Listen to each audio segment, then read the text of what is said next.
Boa tarde, graça e paz a todos, amém? Glória a Deus, para mim é um prazer muito grande poder estar aqui, poder participar de um evento. O Luciano acabou se tornando um amigo, o pastor Flávio, o pastor Ricardo e essa turma toda.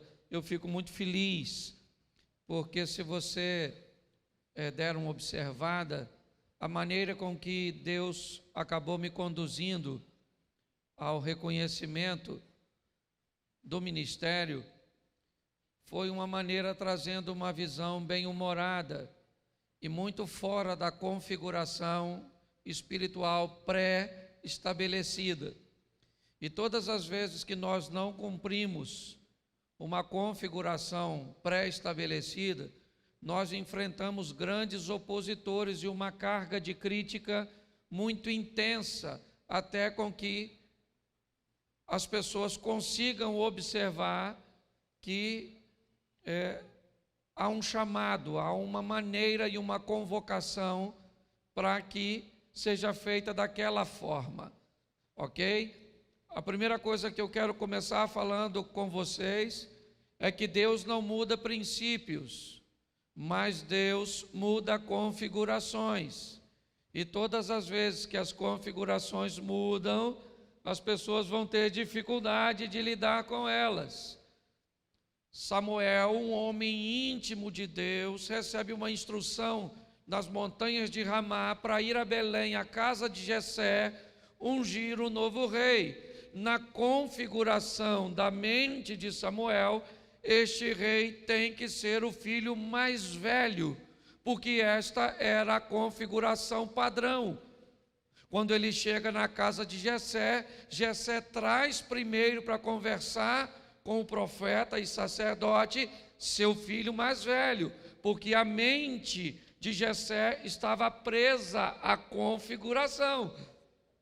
Quando Samuel observa o primogênito de Jessé, ele olha para a situação e diz: certamente está perante o Senhor o seu ungido, porque ele está preso à configuração.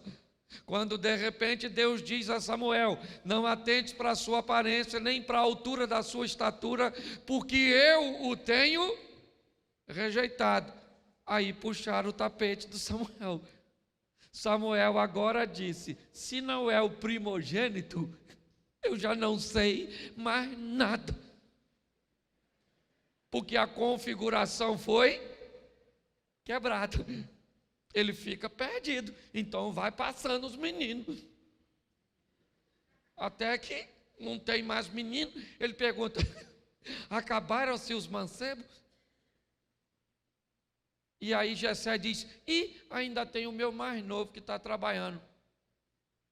Boa pergunta, se era horário de trabalho, o que tem 7 homens em casa fazendo à toa? Eu começo a descobrir aqui que Deus tem compromisso com quem trabalha, querido. Mas se a configuração é quebrada, um problema normalmente sempre acontece, ok? O povo está caminhando no deserto e faltou água. Deus conversa com Deus, ou Moisés conversa com Deus, e Deus diz assim: fere a rocha e a água sai. Ele feriu a rocha, a água saiu, o povo bebeu, está tudo tranquilo. O tempo passou, lá na frente está faltando água.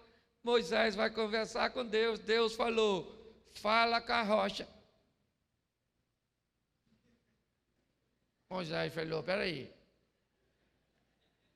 não, é tocar. O senhor falou ferir. Eu lembro daquela vez que saiu água.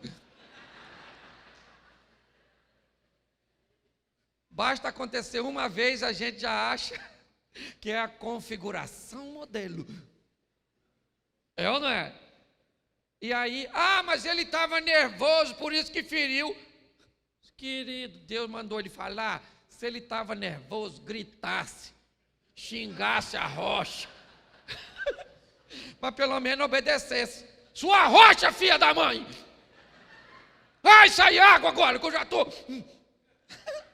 Mas não é porque está nervoso que precisa desobedecer. Ele não desobedeceu porque estava nervoso. Ele enfrentou conflito porque uma configuração foi quebrada. É só por causa disso. Entendeu? Então, se você tem chamado, se você tem ministério, é a primeira coisa que eu quero falar com você, líder. Não existe uma caixa para se colocar Deus. Deus faz do jeito que quer, na hora que quer, com quem Ele quer, e não tem que dar satisfação a ninguém. E se você ficar olhando configurações pré-estabelecidas, corre o risco de não achar uma para você, tentar imitar o outro e nunca chegar onde Deus tinha para você chegar. Perder sua identidade nessa configuração que pré-estabeleceram. Então, diga para quem está do seu lado, assim, para nós começarmos. Viva uma vida de uma forma que quando você colocar todos os dias os pés no chão, o diabo diga: que droga! Ele acabou de acordar.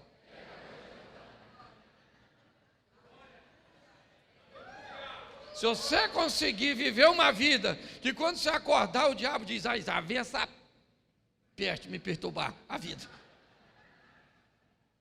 Com certeza vai ser algo muito positivo. Eu quero conversar com vocês e pregar diante dessas turmas que prega aqui. É muito difícil. Porque a gente prepara o texto e eles vão falando o que nós ia falar. Aí você fala: isso aí já falou, isso aí já falou, isso aí já falou. E olha que eu nem estava aqui todas as mensagens. Se eu já fui em congresso que eu cheguei primeiro, no final eu falei: posso cantar um hino? Porque eu já não tenho mais o que falar nesse ambiente. Então, gente, faz aproximadamente 3 anos e meio que eu assumi uma igreja. Já tinha sido pastor durante 1 ano numa igreja batista, mas há 3 anos e meio surgiu um projeto no meu coração. Um projeto que me tirou um bom tempo da itinerância e me colocou numa igreja local. E foi muito bom.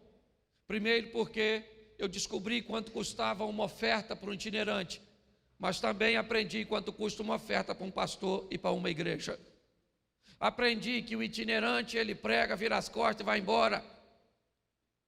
O pastor prega e fica lá, e no dia seguinte ele descobre pelo comportamento de algumas ovelhas que parece que elas faltaram o culto quando ele pregou sobre aquele tema. Então eu tenho descoberto que liderar é um negócio muito difícil, mas é muito prazeroso, dá uma satisfação muito grande. Mas você tem que ter o seu coração, e isso a gente gosta de pregar para os outros. De tudo aquilo que se deve guardar, em primeiro lugar, guarda o seu. Nós somos expert em falar isso para os outros. Só que a gente tem que ter uma conversa com aquela pessoa que é o maior inimigo nosso. Aquela que aparece para a gente todo dia de manhã, quando nós vamos escovar os dentes no espelho. Aquele ali é seu maior inimigo. Você mesmo. Olha e fala: ah, sou sem vergonha. Você está querendo atrapalhar a minha vida. Então viver essa dinâmica, e quando olhamos, eu quero trabalhar alguns momentos de alguns líderes e algumas coisas aqui que eu acho que pode fazer grande diferença, né? Como o pastor Flávio estava falando, nessa caminhada, onde nós não podemos nos dar o luxo de esmorecer, onde teremos atritos, onde iremos enfrentar problemas com pessoas que caminham conosco, e muitas vezes elas farão parte apenas de um momento ou de uma etapa da nossa história, mas independente de tudo isso, estamos por uma causa muito maior do que nós, amém? A causa do Senhor. Então, eu preciso que você abra a sua Bíblia em Juízes, capítulo 6, um homem que está sendo chamado para uma liderança, e nós vamos aqui ao primeiro ponto, Juízes 6, 11. Amém? Amém? Então o anjo do Senhor veio e assentou-se debaixo do carvalho que está em Ofra, que pertencia a Joás, o Abirezita. E Gideão, seu filho, estava fazendo o quê? Estava fazendo o quê? Malhando o trigo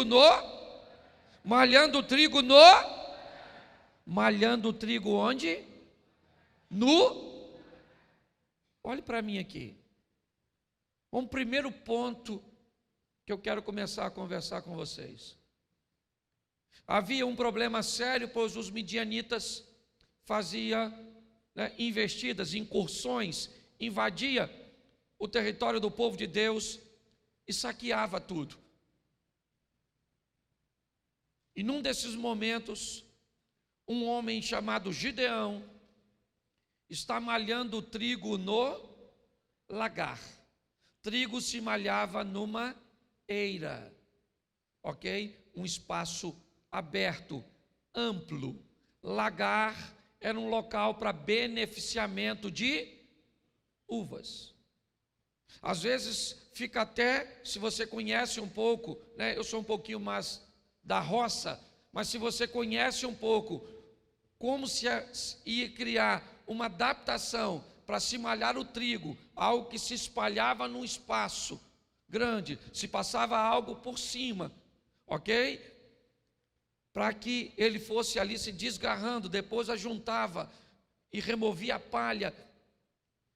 E você observar esse indivíduo malhando o trigo num lagar, provavelmente mudando a situação, tendo que fazer os molhos e espancar para que ele caísse ali dentro. Depois havia um processo totalmente desconfortável, algo que iria limitar muito a produtividade desse indivíduo. Seria muito mais rápido, seria muito mais eficaz e eficiente ele fazer este trabalho numa eira.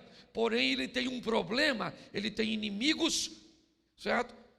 Que poderão ver com muito mais facilidade o que ele está fazendo. Mas o que me chama a atenção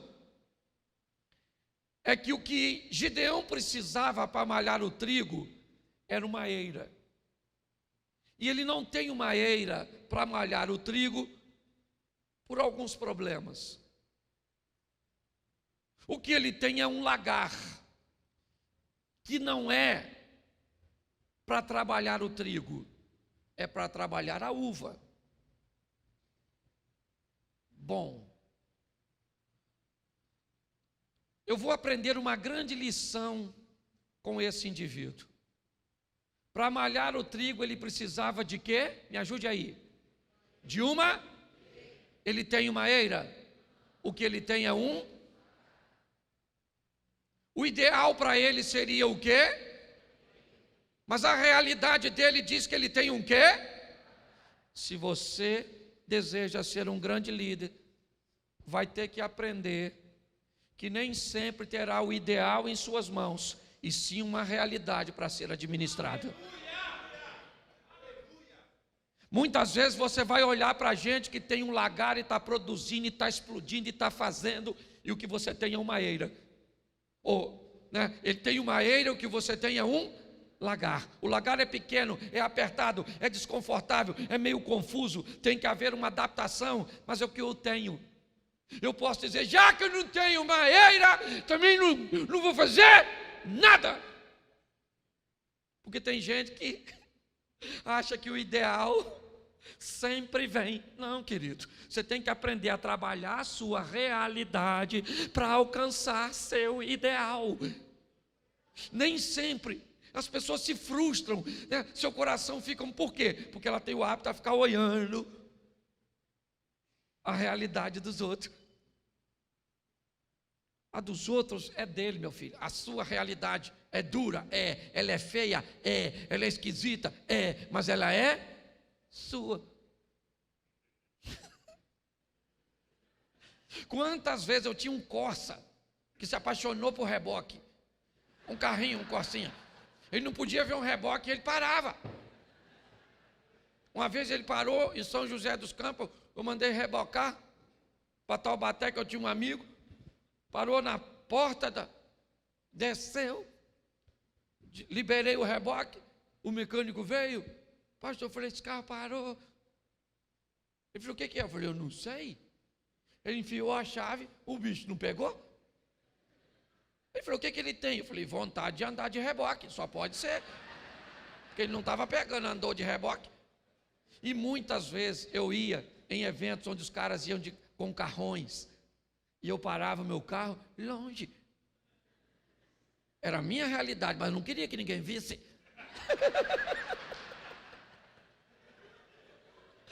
Porque realidade boa de ser vista é que é boa. A ruim a gente esconde. É ou não é? Então, se você quer viver uma vida madura, se você quer expandir seu ministério, aprenda a encarar a sua... Isso. Encare com maestria. E aprenda, querido, que o que encanta a Deus nem sempre encanta os homens. O que encantava os homens eram aqueles baús de ofertas que eram trazidos. O que encantou Jesus foi as 2 moedas da viúva. Então, se você deseja ter uma caminhada eficiente, encare o que é a sua realidade. Uma igreja pequena, num bairro pequeno, um povo difícil, que precisa ser discipulado, um povo rebelde. E aprenda uma coisa, principalmente você que é pastor. Isso eu tenho aprendido. A Bíblia diz que pastor tem que amar a ovelha, mas a Bíblia não diz em lugar nenhum que a ovelha ama pastor. Se uma ovelha falar com você, te amo, você diz... Mesmo que ela seja sua mulher, é ou não é verdade? Desconfie. Pelo menos para te amar como ovelha. Ok? Então, a realidade, ela é dura. Eu pastorei uma igreja em Xerém. Um lugar pequeno. Luciano vai lá, Ricardo já foi lá. Certo? Um local pequenininho, é onde eu nasci, é o meu povo, são poucos recursos. Mas a gente está lá, é a minha realidade. Aí eu vou na igreja, aquela igreja grande, com um telão que eu queria colocar lá. Entende? Eu fui tentar botar esses dias lá, eu olhei para mim e não me vi. O rosto era tudo uma coisa só. Falei, gente, eu estou ruim da vista, mas piorei de repente. Você vai no lugar, vai ter uma estrutura que ainda não é a sua, pode até ser amanhã. Você tem que entender uma coisa, você trabalha no mesmo propósito, para o mesmo reino. Você está entendendo? Coloque isso no seu coração. Quanto mais rápido você enfrentar a sua realidade, mais fácil fica. Você quer ver uma coisa fácil de entendermos isso? Doença. Quantas pessoas começam a sentir uma dor pela fé, ela diz, não está doendo. Não está doendo. Oh, meu Deus, não está doendo, não dói, não. Aí passa o tempo, vai ver, tem um câncer. Aí o médico fala, se você tivesse procurado antes, tinha jeito. Mas você demorou muito. Demorou fazendo o quê? Não está doendo, não está doendo, não está doendo. Não... Tentando enganar a sua realidade. Encare sua realidade financeira. Encare suas limitações. É isso que nós vamos ver agora. Você quer ver? Dá uma olhadinha ainda em Juízes 6. E a segunda coisa que eu quero falar sobre Gideão. Juízes, capítulo 6, verso 15. Olha o que esse camarada diz. E ele disse, ai, Senhor meu, com que livrarei Israel? Eis que a minha família é a mais pobre em Manassés, e eu, o menor na casa do meu. Sabe o que é o maior barato? É que esse cara está conversando com o anjo do Senhor. O anjo veio e falou, Gideão, você vai libertar o povo. Deus me mandou aqui. Gideão falou, peraí que eu preciso explicar uma coisa para o senhor, seu anjo. Há algum engano nessa mensagem. Vou explicar ao senhor. Eu sou o menor na casa do meu pai. E a minha família é a mais pobre, hein? Então o senhor veio no lugar errado. Entendeu? Houve uma mudança de endereço. E o senhor está aqui. O cara está tentando convencer um anjo vindo de Deus que não vai rolar, porque ele tem alguns problemas. Sabe qual é o problema dele? Ele está sendo limitado pelas circunstâncias. Querido, se Deus te chamou, não olhe para as circunstâncias. Elas podem até querer te limitar.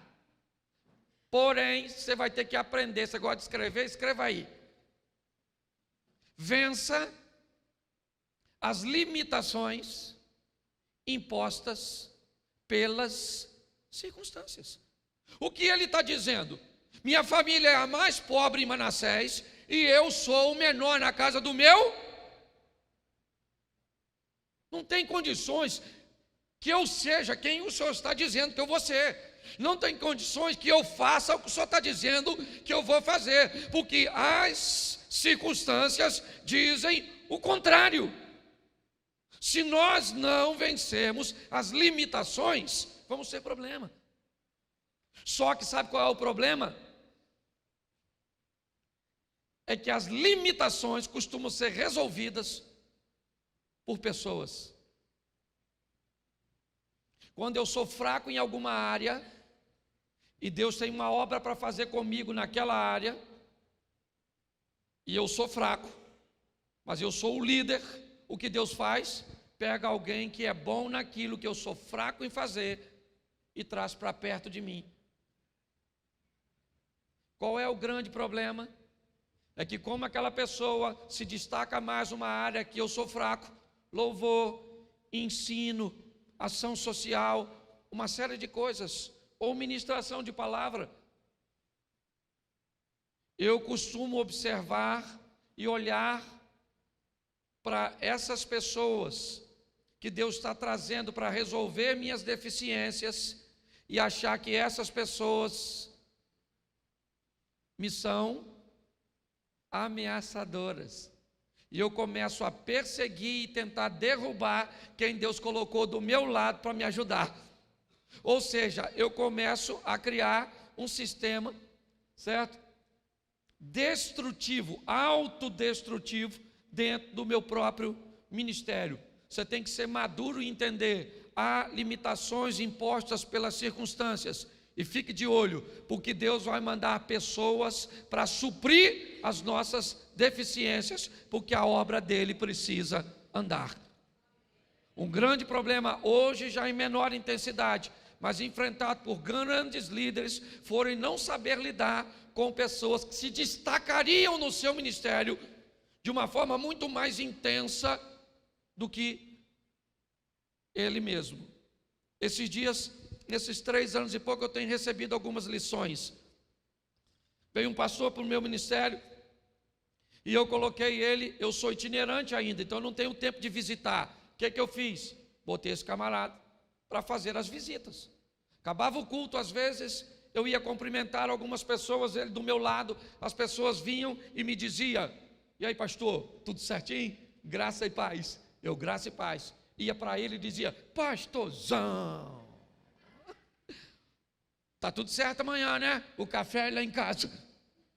Ó, e quarta-feira, ele não morava lá perto. Ó, quarta-feira, antes de eu vir para o culto, vem para almoçar. Eu olhei.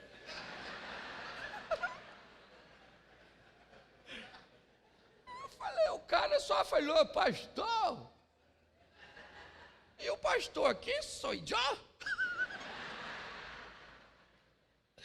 E aí o Espírito Santo falou comigo, está com ciúme de quem eu mandei te ajudar? Estou mesmo. Não tem vergonha de falar. Deixa eu encarar a minha realidade, ela é dura, mas é minha. Então, fique atento a essas limitações que as circunstâncias vão tentar te impor. Ok? E é nelas que você precisa estar atento, porque Deus vai mandar gente que vai suprir essas limitações, não por sua causa, mas por causa dele mesmo, porque a obra dele não pode parar. Agora, não comece a ver fantasmas nas pessoas que Deus mandou te ajudar e não te assombrar. Entendeu? Posso ouvir um amém? Amém. Isso. Então, primeiro, só para se você não escreveu, enfrente sua realidade. Segundo, vença as limitações impostas pelas circunstâncias. Você pode ir para Gênesis. Gênesis, capítulo de número 39.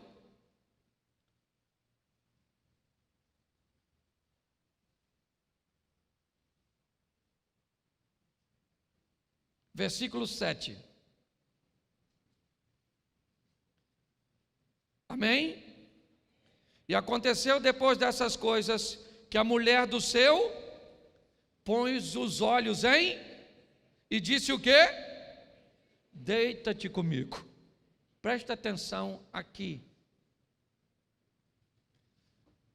Dos momentos em que José viveu nos últimos tempos, ele está em seu melhor momento. Ele era o filhinho amado do papai, uma roupinha nova, uma túnicazinha e tal, né? A proteção do pai, ele não tem mais. É lançado numa cisterna pelos próprios irmãos. Dali ele é vendido para midianitas. E também é revendido no meio do caminho, até que chega no Egito e é vendido para a casa de Potifar. Deus tem para ele um alto cargo de liderança, isso ele recebeu em forma de sonhos, sol e lua. Gênesis capítulo 1, 2 astros criados por Deus para governar. Na interpretação ou tentativa de interpretação de Jacó, ele cria um equívoco ao dizer: eu e sua mãe e seus irmãos vamos nos curvar diante de ti. Isso nunca vai acontecer, porque Raquel vai morrer no meio do caminho. Quando ele diz: eu vejo sol e lua se curvando diante de mim, ele está dizendo, né? Deus está dizendo para ele: você está sonhando com astros que eu criei para governar, porque é para o governo que eu vou te levar. Ok? Agora ele está na casa de Potifar e é o principal funcionário, o governador de todas as coisas, o mordomo mor, aquele que governa tudo. Com certeza, esse é um dos momentos cruciais no ministério de José. Por quê? Porque é um local muito bom. E o bom é um dos ambientes mais perigosos que podemos estar, pois o bom nos expõe ao conforto, e o conforto nos traz o desejo de não sair de lá. Por José, talvez ele morreria mordomo da casa de Potifar, um cara que sabia honrar e que era honrado por seu senhor.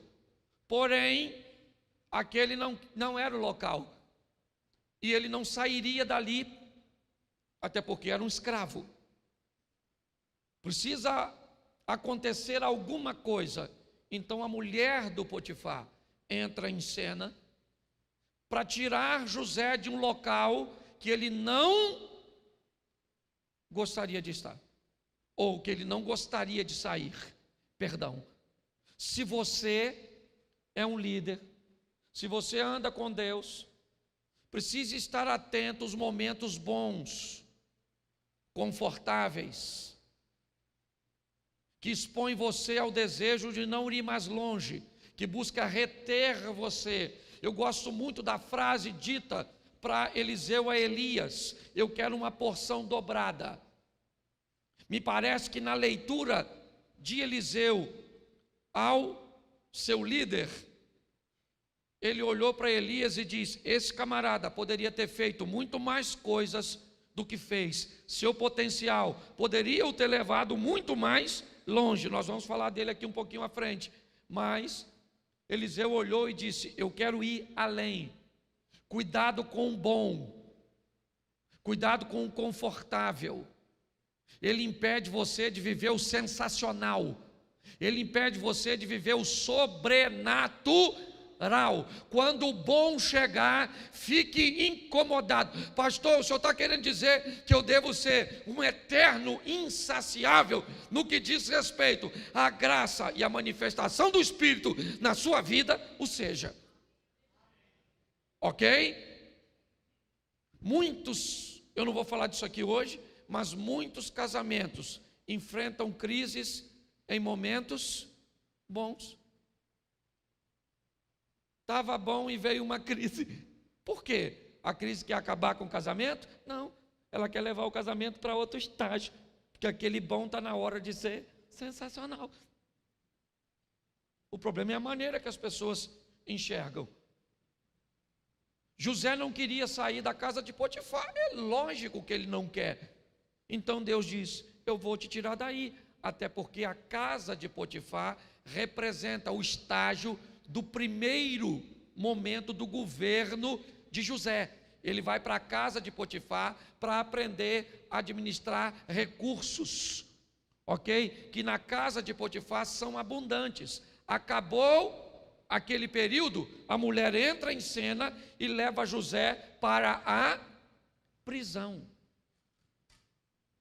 A prisão era o local que José não gostaria de estar. Você não gosta nem de falar, né? José gostaria de estar na prisão. Se dependesse dele, ele estava lá? Sim ou não? Mas lá tem duas coisas. Primeiro, o estágio para aprender a administrar, pouca coisa. O segundo momento de seu governo. E segundo, naquela prisão estava a presença do camarada que ia apresentar ele ao faraó. Pastor, o que você quer dizer? Que às vezes Deus vai te levar para um lugar muito ruim, para você conhecer alguém que vai levar você para um estágio muito melhor do que você estava antes. Você consegue entender isso? Ok? É na prisão que ele conhece o cara que vai apresentar ele. Mas ele não queria, porque ele queria continuar no bom. Às vezes vai durante a sua caminhada. Gente, nesses 3 anos eu tenho aprendido. Nós tivemos um boom inicial, uma igreja lotada. Eu falei, glória a Deus. Isso. Também tinha 250 lugares, fácil de encher, né? Tinha tudo. De repente, o pessoal começou a não ir mais. Falei, gente, diminuiu a frequência. Falei para minha mulher, você pecou? Porque eu não pequei. Fala logo, mão na cabeça.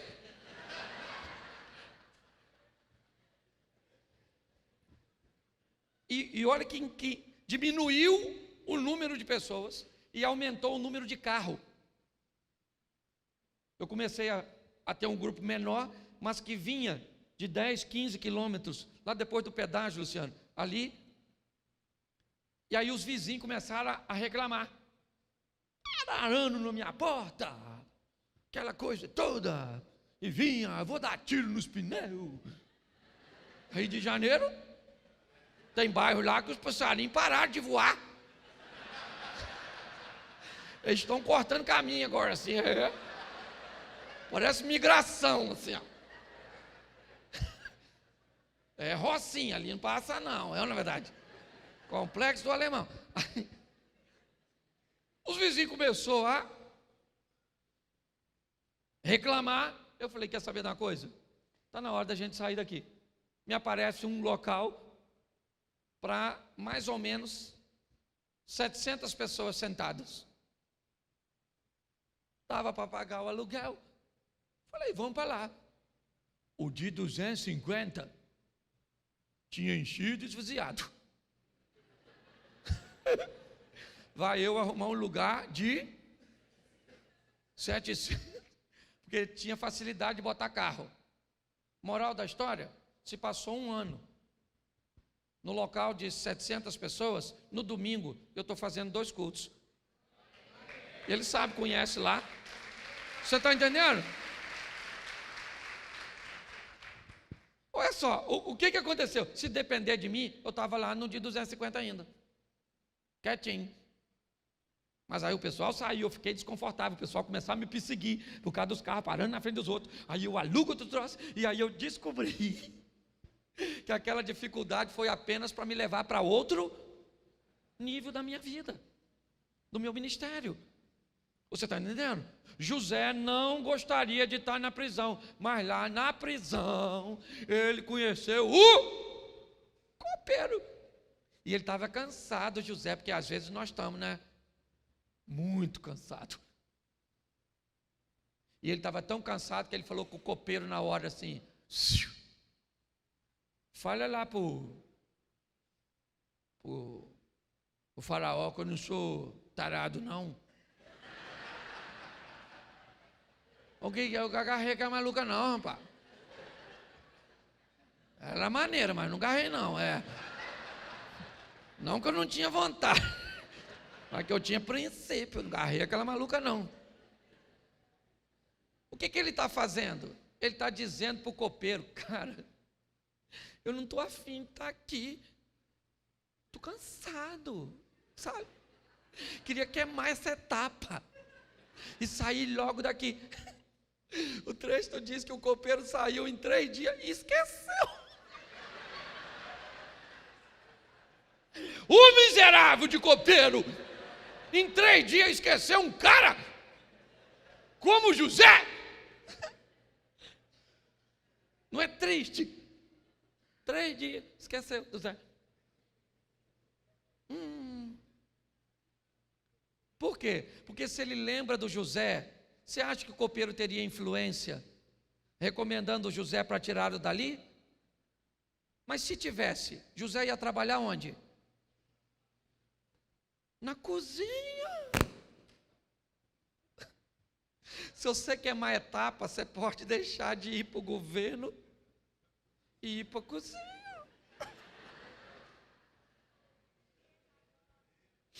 Mas isso define que ele estava cansado. Pois é, o copeiro esqueceu do Zé. 1 ano depois, um ano, o cara esqueceu em 3 dias. 365 dias se passaram. O faraó sonhou com a vaca magrela canibal que comia as outras. Umas espigas que também comia, não sei como é que espiga come a outra. Os caras sonhou com um desenho animado, não é verdade? E quando o faraó falou, o que o copeiro falou? O Zé, maluco! Caraca! Tinha que te lembrar. Caraca, como é que eu fui esquecer do Zé, gente? Mas antes tarde do que nunca. Mandaram chamar o Zé. Eu imagino o Zé olhando para o copeiro. Saiu, maluco. Lembrou, né? Lembrou. Tá certo.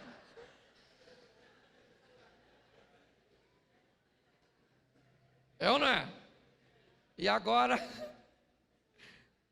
ele é o governador do Egito. Escuta aqui, governador do Egito.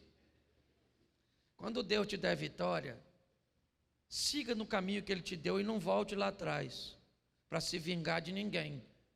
Porque José poderia falar: eu sou o governador. Dá um pulinho ali na casa de Potifar, falei com a mulher dele ali rapidinho. Fala aí, maluca, agora que eu te agarrei. Agora eu sou o governador. E você cala a boca, chifrudo. Não, na verdade.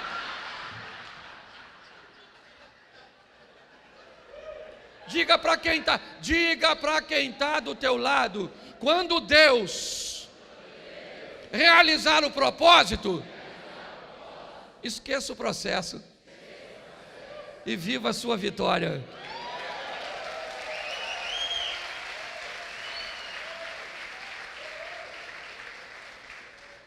Vamos lá? Mais 2 só que eu estou terminando também aqui, que abre um troço aqui quando nós passa do horário. E nós é abduzido do ambiente.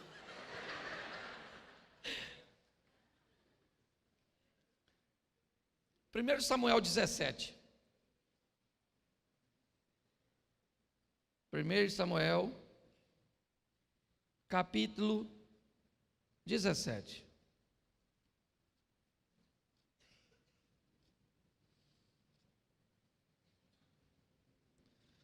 Verso de número 24. Amém? Outro grande líder aí.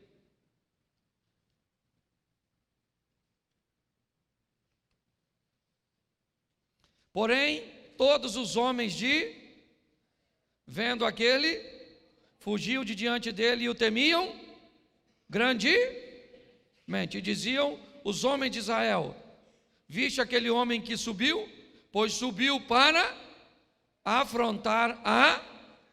Presta atenção em mim aqui, por gentileza. Talvez um dos personagens mais citados na Bíblia, Davi. E é bem legal a situação desse moço, mas é importante observarmos o caminho que ele percorreu para chegar onde chegou. Normalmente temos tendências a ignorar o caminho, a ignorar a história e observar apenas um momento. Eu já cansei de ouvir pessoas dizerem: Cláudio, seu ministério aconteceu tão rápido. E eu disse: é verdade, foram apenas 14 anos. Eu fiquei 14 anos, certo? Numa igreja, pregando, ensinando, trabalhando, certo? E não trabalhava em tempo integral, então eu era motorista numa empresa, trabalhava o dia todo, de 6 da manhã às 18 horas, eu trabalhava 12 horas por dia, certo? E depois ia para a igreja, chegava em casa muitas vezes 23h30, para no dia seguinte, 5h30 da manhã, estar de pé, e assim foi durante 14 anos. Até então começar a pregar na igreja local, começar a pregar em alguns congressos onde estava, no Rio de Janeiro, no Sudeste, e receber o reconhecimento. Quando nós olhamos Davi matar um gigante, é muito legal. Foi o gigante que o tornou um herói de guerra, um herói nacional, respeitado, ovacionado. É verdade. Mas ele não começou sua história matando gigantes. Provavelmente o primeiro animal que Davi matou foi uma ovelha, cuja qual ele era pastor. E utilizava dela para alimentar sua família. Provavelmente o segundo inimigo ou animal que pelo menos ele não matou, eu não posso afirmar isso, mas ele deve ter enfrentado ao longo da sua jornada, foi o maior inimigo da ovelha, o lobo. Aí ele então narra para Saul, talvez por ser os dois inimigos que ele enfrentou mais expressivos. Ele diz: eu matei um leão e um urso. Mas ele não chegou no cenário bíblico matando o gigante. Ele percorreu um caminho que provavelmente passou pela ovelha, passou pelo lobo, passou pelo urso, passou pelo leão e chegou a um gigante. Grandes homens, e eu estou generalizando aqui, grandes homens, eles não nascem grandes, eles crescem. É assim que as coisas funcionam. Pare de olhar para o momento que o seu pastor está vivendo, que um pastor amigo seu está vivendo, e descubra um pouco da história dessa pessoa. Descubra um pouco o que ele passou para construir um ambiente para estar onde ele está hoje. Hoje as pessoas me perguntam, muitas: pastor, qual é o segredo do seu sucesso? Eu digo: eu nem sei se eu tenho sucesso. Primeiro, que para eu descobrir que eu tenho sucesso, eu tenho que levar a postura que Deus me deu até o fim, porque se eu fracassar lá no final, eu posso derrubar muito mais pessoas do que eu levantei ao longo do meu ministério inteiro. Você está entendendo? E segundo, eu ainda preciso achar uma sucessão. Alguém ou uma estrutura que eu estou criando hoje no Rio de Janeiro, lá, para manter um trabalho que leve o que começou em mim adiante, senão não é sucesso. Sucesso que para em mim e eu não tenho receita, porque eu só fui obedecendo os sinais, entrando pelas portas, ok? E vendo as coisas acontecerem. Então observe, há um caminho, sabe? Delineando aqui, uma ovelha, um lobo, um urso, um leão, um gigante, mas é uma subida paulatina. A maneira mais eficiente de se subir, que se inventaram nessa vida até hoje, se chama escada. Porque ela nos ensina a subir um degrau de cada vez. Ok? Então pare de observar o que está acontecendo na vida dos outros e passe a focar mais em fazer as coisas acontecerem na sua própria vida, no seu próprio ministério. Você entende? Davi fez uma coisa aqui sensacional que eu brinco. Quando alguém fala para ele e o gigante chega lá gritando, quero um homem. Davi falou assim: quem é esse incircunciso? Gente, o texto diz: todos os homens de Israel, quando olhavam para o gigante, Davi olhou para quem quando viu o gigante? Para ele mesmo. E pior, para onde dele? Onde estava a circuncisão. Ele olhou para o gigante, olhou.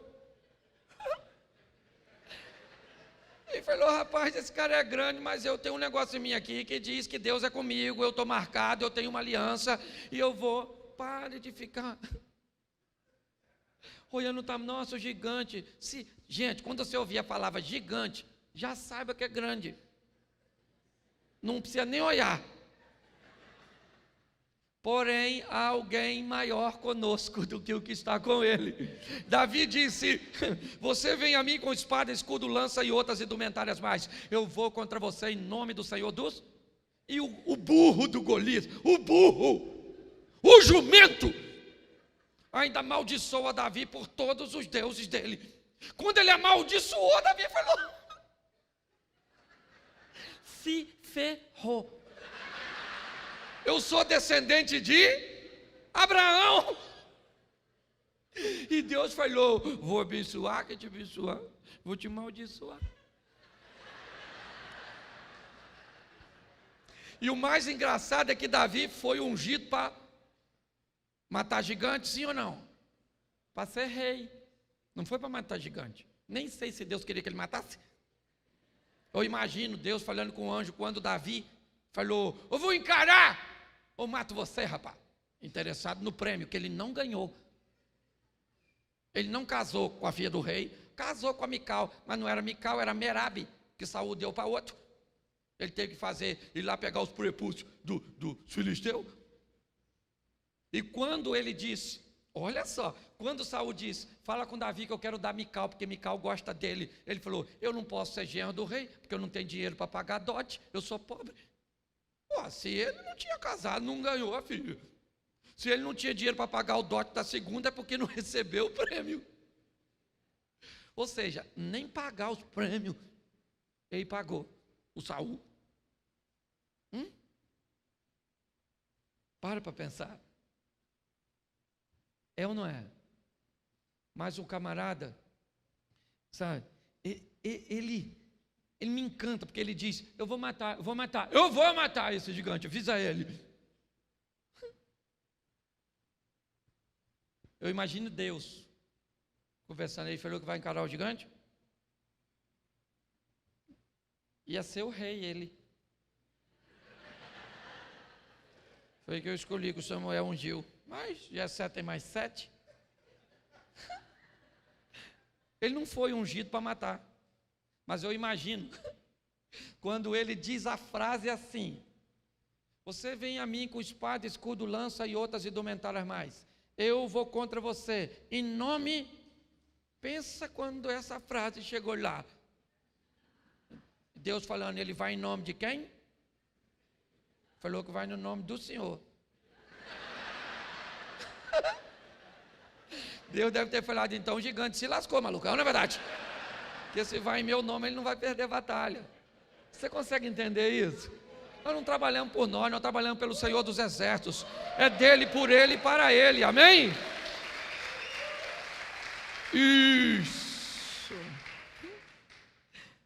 Isso aqui é um alerta bem legal, dá um pulinho em Juízes 14:5.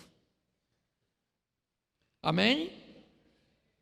Desceu, pois, Sansão com seu pai e sua mãe em Timna, e chegando às vinhas de Timna, eis que um leão, ou filho de um leão, bramando, saiu-lhe ao encontro. Preste atenção, porque isso aqui é joia. Ele é um nazireu, um privilégio que não era apenas dele. E como nazireu, uma das coisas que lhe eram proibidas era lhe aproximar de um cadáver. Um leão vem na direção de Sansão e ele mata o leão. Quando ele matou o leão, ele quebrou. Ele está perto de um cadáver. Foi involuntário? Foi. Foi legítima defesa? Foi. Mas o cadáver está ali. Se está ali, ele vai ter que passar por um processo de purificação, o qual ele não quer passar. Ele não conta a seu pai e a sua mãe. Está tudo certo. Ele não disse que matou um leão. Aparentemente, ele venceu o leão. Quem não gosta de ser corrigido nas coisas pequenas, vai ter sérios problemas lá na frente. Porque ele poderia alegar ao pai, eu estou aqui perto do leão porque eu matei. Eu não tinha, ele partiu para cima de mim, o Espírito do Senhor me fortaleceu, eu matei ele. O texto mesmo diz, ele só mata porque o Espírito do Senhor se apoderou dele. Aliás, eu ainda não achei. Se depois você souber, me diga onde é que está escrito que a força de Sansão estava no cabelo. Eu confesso que eu não vi. Ele veio de uma série de erros que exatamente no cabelo me parece que Deus diz, agora basta, eu não vou tolerar mais. O texto é, quando ele vai matar, pegar o portão e botar nas costas, o texto diz, o Espírito do Senhor se apoderou de Sansão.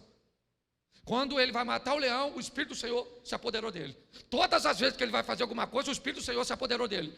E o texto ainda é claro, diz, quando ele está de cabeça raspada, ele levanta e diz, sairei como das outras vezes saí e derrotarei. Aí o texto termina dizendo, o que ele não sabia é que o Espírito do Senhor se havia retirado dele. Sansão só fazia o que fazia, não é por causa do cabelo, era por causa de Deus. Deus era o responsável de tudo isso. E agora ele venceu o leão, venceu temporariamente, porque o leão não vai se dar por vencido. Se o leão não destruiu a sua vida com sua força, vai destruir pelo doce do que agora ele contém nele. Você entende? Da primeira vez o leão vem até ele, mas como ele não resolveu o problema, ele teve saudade de ver o leão. Ele vai até o leão agora, e na ossada do leão tem mel, porque o diabo costuma botar mel na ossada, costuma botar doce nas coisas que ele sabe que tem potência para nos desroubar. Fique atento aos mels que podem aparecer nas ossadas. Ele agora vai lá e tira, come, leva para seus e não diz o que fez. Queridos, vamos ter cuidado com essa doçura que muitas vezes nos atrai. Um homem tão forte, tão cheio de Deus. Ah, pastor, tinha, mas era o processo. O texto diz que havia um problema que Deus queria resolver e usar Sansão. Não precisava ser dessa maneira. Não precisava. Podia ter sido de outra forma. O fim desse camarada só foi desse jeito, porque ele resolveu tomar decisões erradas. Então, cuidado com as coisas doces em lugares proibidos, pois elas podem destruir. E vamos terminar agora. Eu não vou nem pedir você para abrir, não. Vou terminar aqui, não quis botar. Eu tenho 5 minutos aqui. Preste atenção.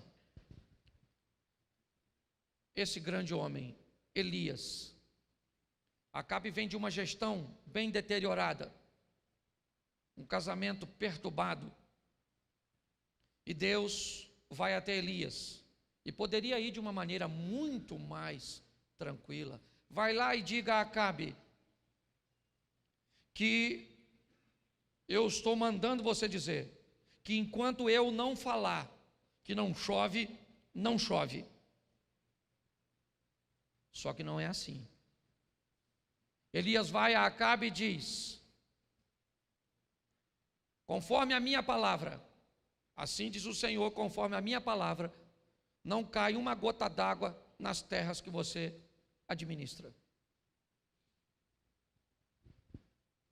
Elias fica por ali, a chuva não vem, provavelmente instruído pelos sacerdotes de Baal. Eles dizem a Acabe que a melhor maneira de quebrar esta palavra é matar o profeta. E Deus diz para o profeta que está obedecendo ele: foge. Que palhaçada é essa? Então eu estou obedecendo a Deus, estou sendo perseguido por um dissimulado pecador como Acabe, e Deus vira para o fiel e diz: foge. Foge e vai para o ribeiro de Querite, porque eu dei ordem aos anjos, eu dei ordem aos corvos para que ali te sustentem. Deus está dizendo, escute o que Ele está dizendo aqui: para sustentar minha obra, meu povo e meus líderes, eu não preciso de ninguém, eu sou autossuficiente. Eu converso com o corvo, eu abro porta onde não tem porta, eu crio recurso onde não tem recurso, mas vai acontecer. Ele vai para o ribeiro de Querite e começa a viver ali no milagre. A água seca, por quê? Porque Acabe está chegando ali, e Deus diz: vai para Serepta, que pertence a Sidom, fora dos termos administrativos de Acabe, porque eu arrumei uma viúva para cuidar de tu. Elias vai para Serepta, provavelmente idealizando uma viúva de um desembargador, com uma pensão fantástica, e ele chega lá, uma mulher catando uns gravetinhos, e ela diz: eu não tenho nada, eu só tenho aqui um pouquinho, eu vou fazer, eu vou comer, eu vou morrer, eu e meu filho. Deus estava precisando dela, mas ela estava precisando de Deus. E quando ela estava precisando de Deus, Deus está dizendo: eu vou levar minha obra, o meu profeta, alguém para você cuidar, e se você cuidar daquele que eu enviei, eu te dou garantia que não vai faltar nada na tua mesa. E pronto. O filho da mulher morre, ele ressuscita o filho da mulher, e Deus diz agora: volta para encontrar com Acabe. Aí volta ele, o cara já foi chateado, e volta. Aí vem os camaradas, pede para cair fogo, aquela coisa toda que você não lê, vai ler. Eu não sou obrigado a falar tudo. E aquela coisa toda, quando de repente ele está diante de Acabe, você já vê que ele está invocado, porque Acabe, quando vê Davi, fala assim: aí o perturbador de Israel. Acabe falou: perturbador é teu pai e a tua mãe. Não mexe comigo não falou assim, falou seus pais, mas era a mesma coisa. É ou não é? Agora vai para o Monte Carmelo, manda molhar e pede. Ele nem falou fogo, ele só falou fogo. Um anjo apressado apertou o botão antes da hora, fogo.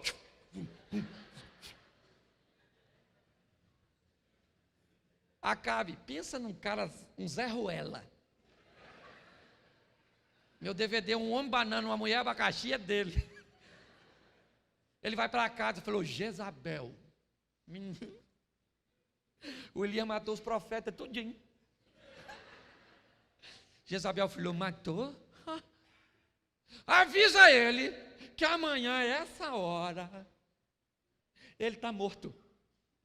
Quando Elias ouviu isso, matou 450 profetas, pediu para cair fogo do céu, corvo alimentava. Ele falou: Jezabel vai me matar. Como assim? Como, Elias? Ela é perigosíssima. Deus estava afinzão de matar a Jeza. Era só Elias falar: fogo! A Jeza ia virar igual o Muju do Mulan. Aí ele sai correndo, esconde e diz assim: Senhor, me mata. Deus deve ter falado: querido, fica lá. Jezabel está afinzona. Porque muitos homens foram vencidos, é verdade. Mas 2 dos grandes de Deus não foram vencidos por mulher, por dinheiro e por poder. Foram vencidos pelo cansaço. Moisés estava tão cansado. Elias estava tão cansado. Deixa eu falar uma coisa para você. Há um mês e pouco, 2 meses atrás, eu comecei a apresentar alguns sintomas de síndrome do pânico. Nível de estresse elevado, querendo chorar o tempo todo. Sabe? Chorando. O que é? Estão me perseguindo. Depois, e isso é doença. Eu descobri que lá na UTI, quando eu trabalhava numa empresa de equipamento para cirurgia do coração, eu levava o equipamento na UTI. E lá na UTI, sabe como é que é a linha da morte? Ela é contínua, assim, com barulhinho assim, ó. A linha da vida na UTI, ela é assim, ó. Estresse, descanso, estresse, descanso, estresse. Eu agora vou lá para o sítio. Aí foi lá, dormiu lá. Brinca com minhas cachorras. Mando minha mulher correr assim no meio daquela. E corro atrás dela.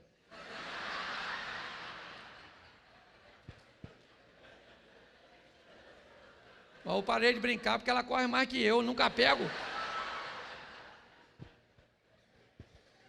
Mas deixa eu te falar. Se você se matar pelo ministério, Deus bem bota outro no seu lugar.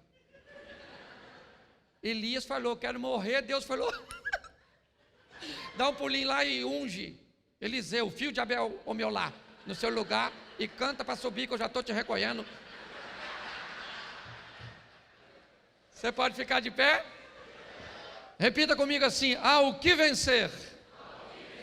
Isso aí, não tem prêmio para quem empatar. Ao que empatar vai receber um nome. E só para deixar registrado, por gentileza, eu também sou flamenguista. Saudações. Feche seus olhos, para fechar que ninguém vai pegar nada seu não. O único carioca que tem aqui sou eu, né? Isso, fecha. Tem 2. Tá, tu também? Isso. Então você já viu que o comando vermelho está tudo aqui em cima. Feche seus olhos. Pai, com a mesma alegria que estamos em todos esses momentos, mas sem desprezar nem nos afastar da espiritualidade. Somos teus servos e estamos engajados nessa obra. Precisamos de ti, ó Pai, mas sabemos que para te ter nos basta apenas nos afastarmos do pecado e buscar uma vida de santidade. O Senhor não se afasta de nós, somos nós que nos afastamos do Senhor. Por isso, Senhor, sustenta-nos, ó Pai, em nome de Jesus, que possamos superar essas etapas e sairmos delas como vencedores. Te louvamos por tudo, que esse congresso, ó Deus, que esse trabalho, que a casa de Zadok continue nessa itinerância, passando pelo nosso Brasil, levando, ó Deus, palavras, incentivos, e principalmente o despertar para o Teu Espírito Santo e para a santidade, para a integridade, ó Pai, do obreiro, a integridade daquele que milita na Tua causa. Muito obrigado por tudo, Senhor. Te louvamos em o nome de Jesus. Você pode aplaudir o Senhor? Que Deus abençoe. Muito obrigado.